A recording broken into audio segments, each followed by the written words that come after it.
अभी अल्पसंख्यक समुदाय के नेता भाषण कर रहे थे। बिहार में अल्पसंख्यक समुदाय की क्या ऐसी स्थिति थी? बिहार में मदरसा के टीचरों को 3,000 4,000 रुपया मिलता था लालू जी के राबड़ी जी के राज में। आज मदरसा के शिक्षकों को 7वें वेतन आयोग का पैसा मिलता है। 7वें वेतन आयोग ने जो अनुशंसा किया वो पैसा मिलता है। हालांकि अल्पसंख्यक समुदाय के वोट रुक नहीं देते हैं। नीतीश कुमार वोट रुक नहीं देते हैं। ये सब गलतफहमी में मत रहिएगा। मुगालते में हम लोग नहीं है कि अब देते हैं, पहले नहीं देते थे। अल्पसंख्यक समुदाय के लोग वोट नहीं देते हैं, लेकिन नीतीश कुमार जी का यह सोच है कि कोई वोट हमको दे या मत दे, हम बिहार के लोगों के लिए विकास के लिए प्रतिबद्ध हैं और इसलिए वो काम करते हैं। अल्पसंख्यक समुदाय के विकास के लिए जो नीतीश कुमार जी ने काम किया है पिछले 19 वर्षों में, आज तक के देश की आजादी के बाद बिहार के इतिहास में अपने आप में एक उदाहरण है, अपने आप में एक उदाहरण है। अब वोट ये लोग किसको देते हैं? वोट उसको देते हैं जो एक छेदाम का काम अल्पसंख्यक समुदाय के लोगों के लिए नहीं किया, उसको वोट देते हैं। नीतीश कुमार जी कहते हैं जाने दीजिए, वोट देने दीजिए जिसको देता है। हम हैं, सरकार में है, मेरा फर्ज है, मेरा दायित्व है, इसलिए हम काम करते हैं और काम करते रहेंगे। तो इसलिए नीतीश कुमार जी ने अब अति पिछड़े वर्ग के लोगों को, एक बात हम अति पिछड़े वर्ग के लोगों को सावधान करना चाहते हैं। अति पिछड़े वर्ग के लोगों को नीतीश कुमार जी ने अति पिछड़ा वर्ग समूह के रूप में तो चिन्हित करने का काम किया। अब कुछ लोग लगे हुए हैं कि फिर से अति पिछड़े वर्ग को दिग्भ्रमित करके उसको अलग अलग जात में और अलग अलग समाज में बांटने का काम करें। अति पिछड़े वर्ग के जो लोग हैं उनसे हम आग्रह करेंगे, विनती करेंगे कि लालू प्रसाद यादव के और राष्ट्रीय जनता दल के झांसे में मत आइएगा। अति पिछड़ा वर्ग समूह एक समूह की पहचान विकास पुरुष के रूप में पूरे देश नहीं बल्कि पूरे दुनिया में नीतीश कुमार जी को विकास पुरुष के रूप में जाना जाता है। जो बुजुर्ग लोग हैं जिन्होंने लालू यादव और नीतीश कुमार जी का राज लालू यादव और राबड़ी देवी जी का राज देखा है उनको तो मालूम है, लेकिन जो नए उम्र के लोग हैं जिनका उम्र है 18 साल, 20 साल, 25 साल, 30 साल, उन्होंने लालू और राबड़ी देवी के राज में बिहार के बदहाली को नहीं देखा है। वो उन्होंने जब होश संभाला, जब उनको होश आया तो वो नीतीश कुमार जी के राज में आए, जहां चकाचक सड़क है, जहां चकाचक बिजली है, जहां चकाचक कानून व्यवस्था है। इसलिए उनको अंतर नहीं समझ में आता है। बहुत से नौजवान दिग्भ्रमित होते हैं। हम उन नौजवानों से आग्रह करेंगे, हम बुजुर्गों से आग्रह करेंगे कि अपने घर के नौजवानों को बताइए कि आज से 20 साल पहले बिहार क्या था, आज बिहार क्या है। अपने नौजवानों को बताइए। हम उन नौजवानों को कहेंगे कि आप अपने घर में जाइए और घर में जाके अपने अभिभावकों से पूछिए कि आज से 20 साल पहले बिहार क्या था और नीतीश कुमार जी के राज में बिहार में क्या परिवर्तन हुआ। तो ये काम किया है। देख रहे हैं नया फैशन हो गया।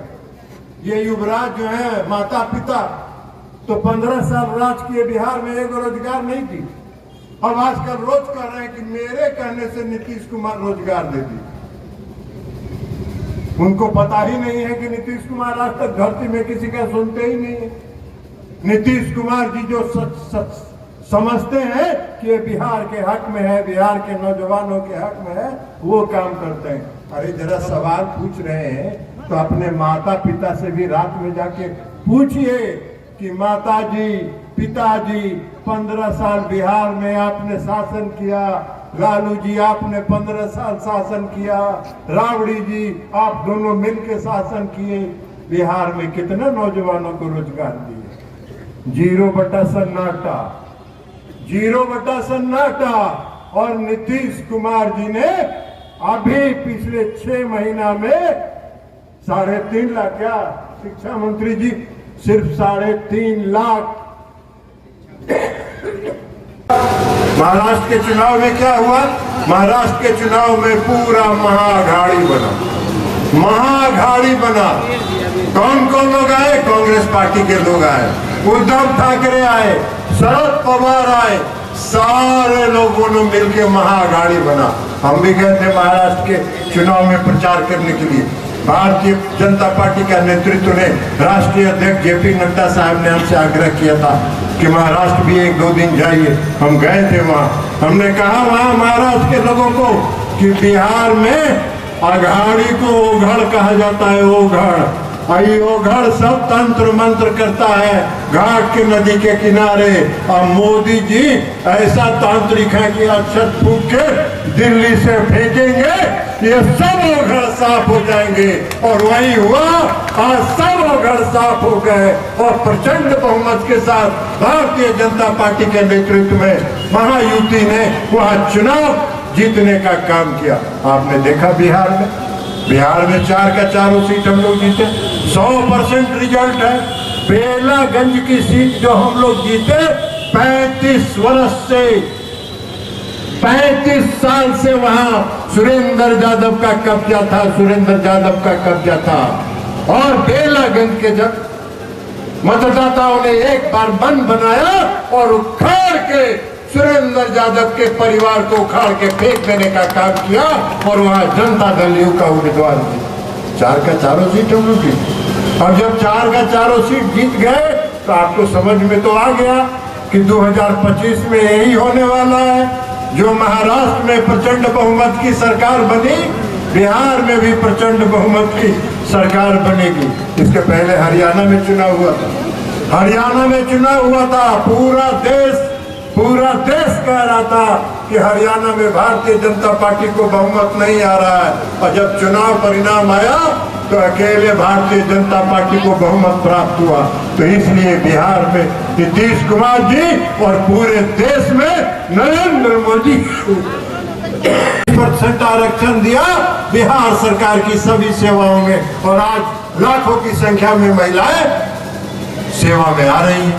तो महिला सशक्तिकरण के लिए उन्होंने काम किया, अति पिछड़े वर्ग के लिए उन्होंने काम किया, महादलित वर्ग के लिए उन्होंने काम किया। बिहार में सड़क, रोड, बिजली, पानी, गांव के विकास के लिए काम किया। हर गांव में नली गली बनवाया, पक्का नली गली बनवाया, घर घर पानी पहुंचाने का काम किया। ये सारा काम नीतीश कुमार जी ने किया। और आपको मालूम है कि नीतीश कुमार जी जब बिहार के मुख्यमंत्री बने थे तो बिहार का बजट कितना था? बिहार का बजट था 27,000 करोड़। और मार्च आते आते तक बिहार का बजट 18,000 करोड़ पर खत्म होता था। आज बिहार का बजट 2,70,000 करोड़ ज्यादा है। ये नीतीश कुमार जी का देन है। इसलिए कि नीतीश कुमार जी के पहले बिहार के खजाने का पैसा राज दरबार में जाता था और नीतीश कुमार जी के राज में बिहार के खजाने का पैसा हर गांव में पहुंचता है, हर घर में पहुंचता है। यह परिवर्तन नीतीश कुमार जी ने करके दिखाया। तो इसलिए हुआ। तो इसलिए साथियों, हम आपसे आग्रह करते हैं कि आप सभी जनता दल यू के कार्यकर्ता हैं, अब कमर कस लीजिए, कमर कस के तैयार हो जाइए। हाँ, एक बात जरूर करें कि एनडीए है और एनडीए के बीच में गठबंधन, धर्म का पालन करते हुए समन्वय के साथ